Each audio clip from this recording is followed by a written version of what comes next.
Ayan guys, sa araw na ito, tayo ay gagawa ng ating dough ng ating tinapay. Kagandahan sa dough na ito guys ay kahit anong klaseng tinapay na lalagyan mo ng palaman ay pwede. Kaya ayan ang ating isang itlog, 1 cup na gatas at maglalagay tayo ng 4 tablespoon na sugar. At dahil unsalted ang gamit natin na butter, ay maglalagay tayo ng kaunting asin. Ayan, kaunti lang. At maglagay tayo ng 1 kutsarang pampalasa yeast. Ayan, ang ating yeast. I-mix lang natin siya. Ayan. Ayan guys, at ilalagay na natin ng ating flour at 3 1/4. Ayan, at atin ang gagamitin ng mixer kasi masakit ang ating mga kamay maghalo nito. Ayan guys.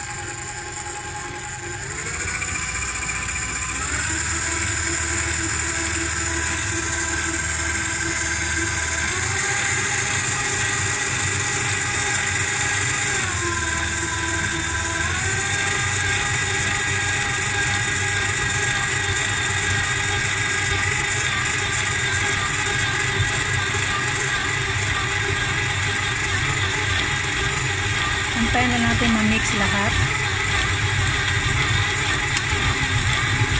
Ayan.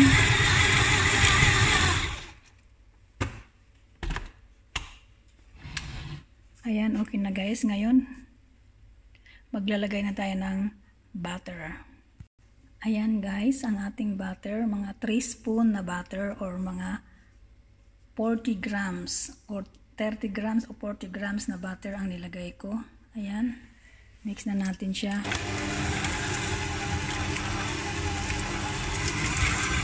Antayin lang natin siyang magiging makinis, magiging soft ang kanyang dough.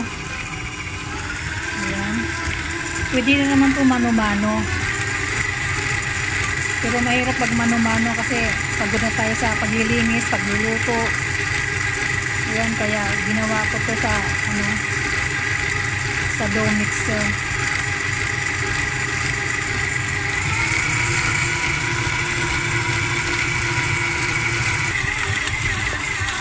Ayan guys, sa pagkakataong ito, pwede na po ang ating dough.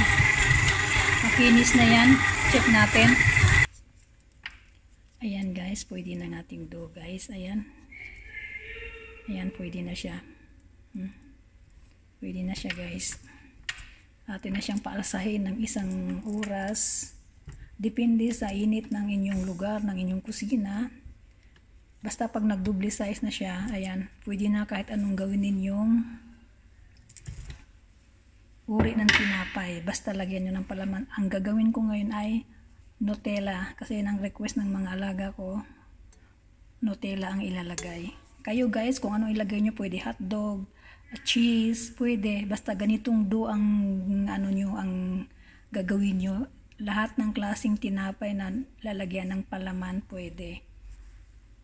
Ayan, bibilugin na natin siya. Dati siyang paalsahin.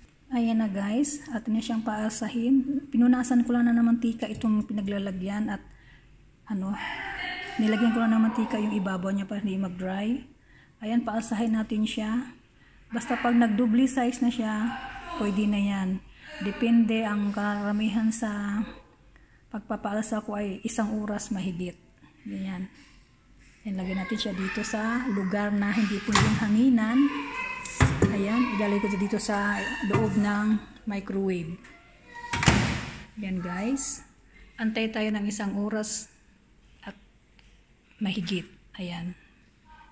Marami pong salamat sa inyong pagpanood. Ayan guys, marami kayong matutunan sa paggawa ng dough na yan kasi lahat ng klase ng tinapay ay pwede.